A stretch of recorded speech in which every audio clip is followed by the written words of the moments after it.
नमस्कार, मैं हूं मृत्युंजय कुमार झा और अगले आधे घंटे तक कमोडिटी मार्केट पर सबसे बड़ी कवरेज जारी है। हम आपको बताएंगे कि आज के बाजार का मूड माहौल कैसा है, खबरें कौन कौन सी हैं, उसका इम्पैक्ट होगा क्या।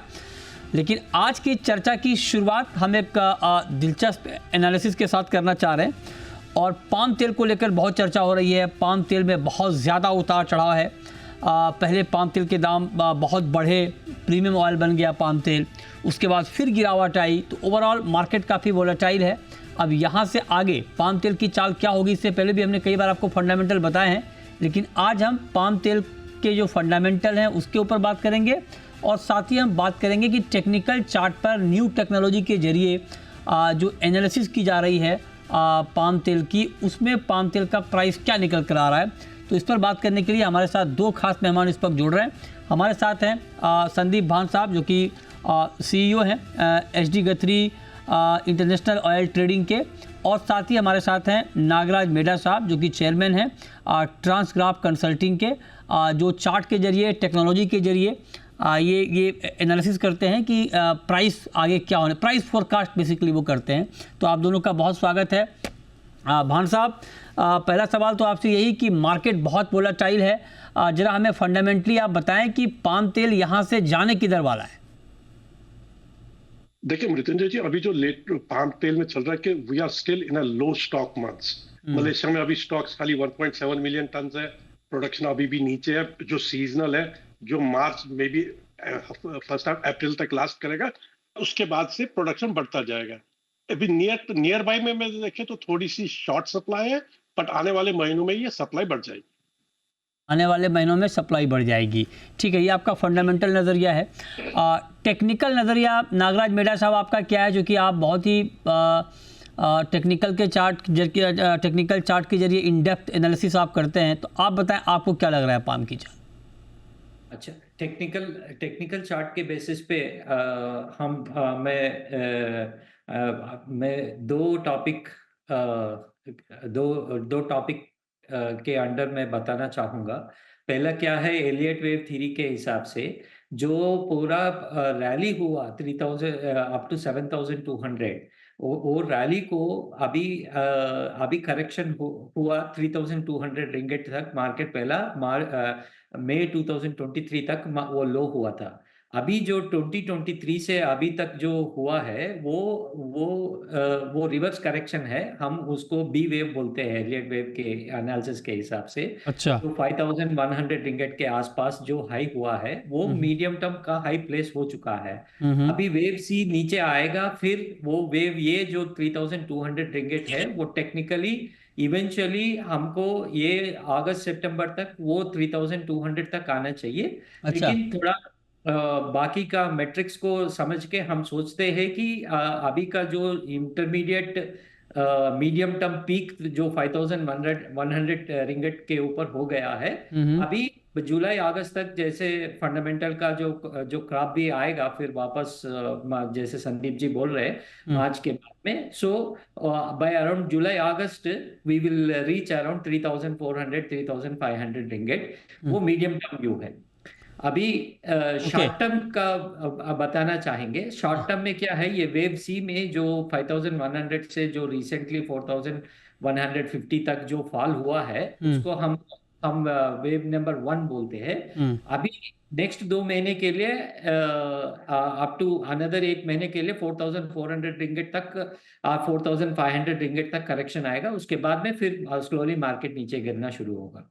ये आपने बहुत इंपॉर्टेंट बात की। आप कह रहे हैं कि अगस्त सितंबर में 3200 रिंगिट तक भी पाम तेल के दाम गिर सकते हैं। आपका फंडामेंटल व्यू इसको सपोर्ट कर रहा है संदीप जी, या आपकी राय इनके टेक्निकल व्यू से कुछ अलग है? डेफिनेटली टेक्निकल व्यू से अलग है, क्योंकि फंडामेंटल डिफरेंट रास्ते पे चलते हैं, टेक्निकल डिफरेंट वे में।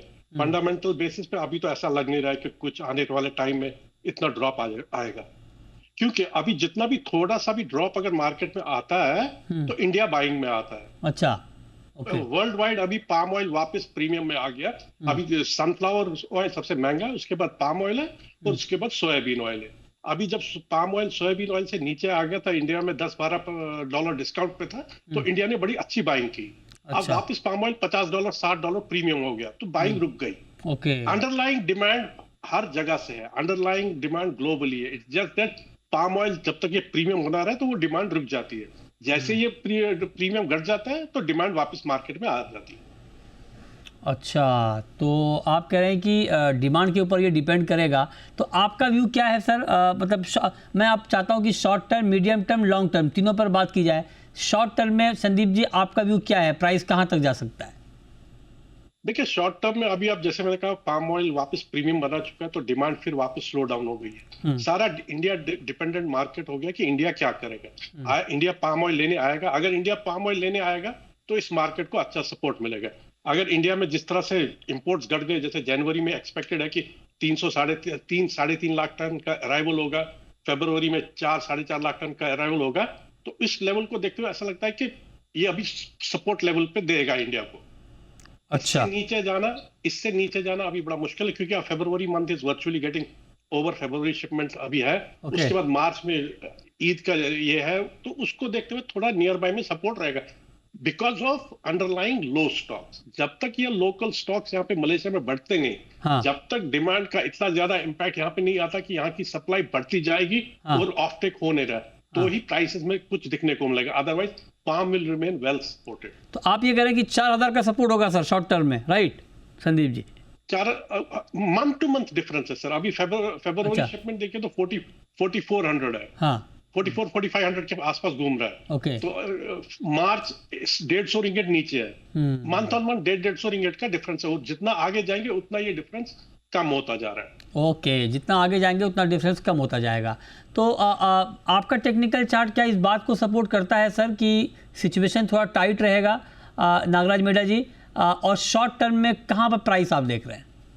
हाँ, शॉर्ट टर्म में थोड़ा अभी 2 दिन से चाइनीज न्यू ईयर के लिए हॉलीडे है। मार्केट खुलने के बाद शॉर्ट टर्म में थोड़ा सपोर्ट ही रहेगा मार्केट, लेकिन ज़्यादा ऊपर का चांस नहीं है, क्योंकि हम फंडामेंटली आल्सो इंडोनेशिया का जो बायोडीजल प्रोग्राम है, जो B40 का प्रोग्राम है, हमारे हिसाब से ईयर ऑन ईयर 2025 का demand will not be higher than 2024, because government of Indonesia is said that they will support only public sector obligations with the subsidy.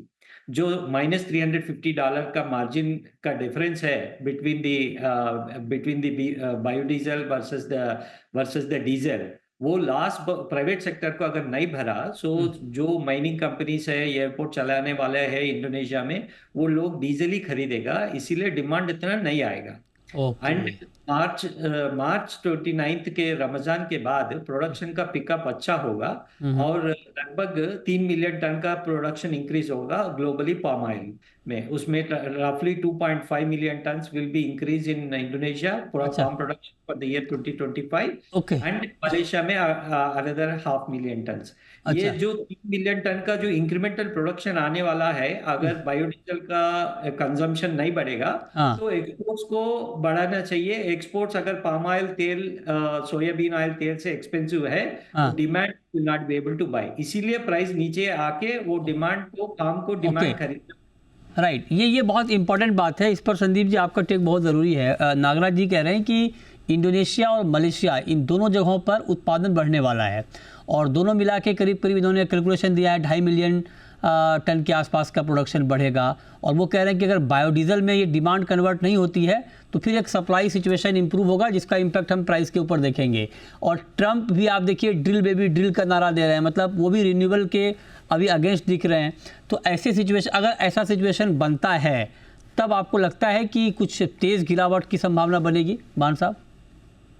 देखिए मैं नागराज जी से बिल्कुल सहमत हूँ कि जो इन्होंने बोला कि प्रोडक्शन 2.5 मिलियन टन के आसपास बढ़ेगा, मेनली इंडोनेशिया में, और मलेशिया में करीब 3 से 3.5 लाख टन का एक्स्ट्रा प्रोडक्शन आएगा ये साल।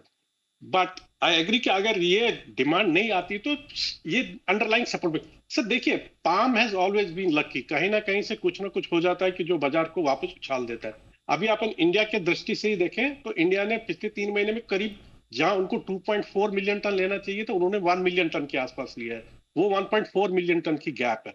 वहीं अगर ये प्राइस वापस डिस्काउंट में आ जाता है और आने वाले सीजन में हम it will be high pickup demand, तो इंडिया की बाइंग उस 3.3 मिलियन टन 2.5 मिलियन टन में से 1.5 मिलियन टन इंडिया ही ले लेगा। सो अब इट्स नॉट अ सिचुएशन कि 2.5 मिलियन स्टॉक आएगा, इसका रास्ता कहाँ है? रास्ते इसके बहुत निकल जाएंगे। अच्छा, रास्ते आप कह रहे हैं कि बेशक अगर सप्लाई बढ़ती भी है इंडोनेशिया से और मलेशिया से, तो आप कह रहे हैं कि उस सप्लाई के कंजम्पशन के लिए भी मार्केट तैयार है। अब आखिरी सवाल नागराज जी आपसे, इस साल ईयर एंड तक आप ओवरऑल एक एवरेज प्राइस क्या देख रहे हैं पाम तेल का ईयर एंड तक? मुझे लगता है कि first half of the year में लगभग एवरेज होगा 4,200 ringgit. Second half of the year में लगभग 3,700 का एवरेज हो सकता है। So overall average will be around 3,800 ringgit for the whole year approximately. Okay, तो फर्स्ट हाफ में 4,200, सेकेंड हाफ में 3,800 आप कह रहे हैं। आपका view sir Sandeep ji, first half में और सेकेंड हाफ में?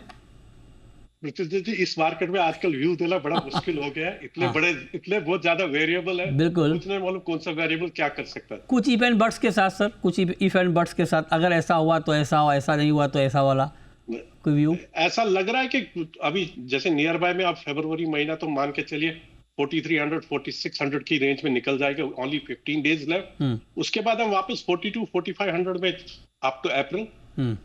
ओके, उसके बाद देखना पड़ेगा क्या फंडामेंटल्स कैसे निकल आते हैं। राइट, चलिए, तो दोनों व्यू आपके सामने हैं, फंडामेंटल व्यू भी, टेक्निकल व्यू भी, और डिटेल एनालिसिस की भाई क्या सिचुएशन स्टॉक का है, डिमांड का है, सप्लाई का है, और इस पर हमने आपको बताने की कोशिश की है। बहुत शुक्रिया भान साहब आपका, और बहुत शुक्रिया नागराज जी आपका आज की इस खास चर्चा में फंडामेंटल वर्सेस टेक्निकल में हमारे साथ आज जुड़ने के लिए।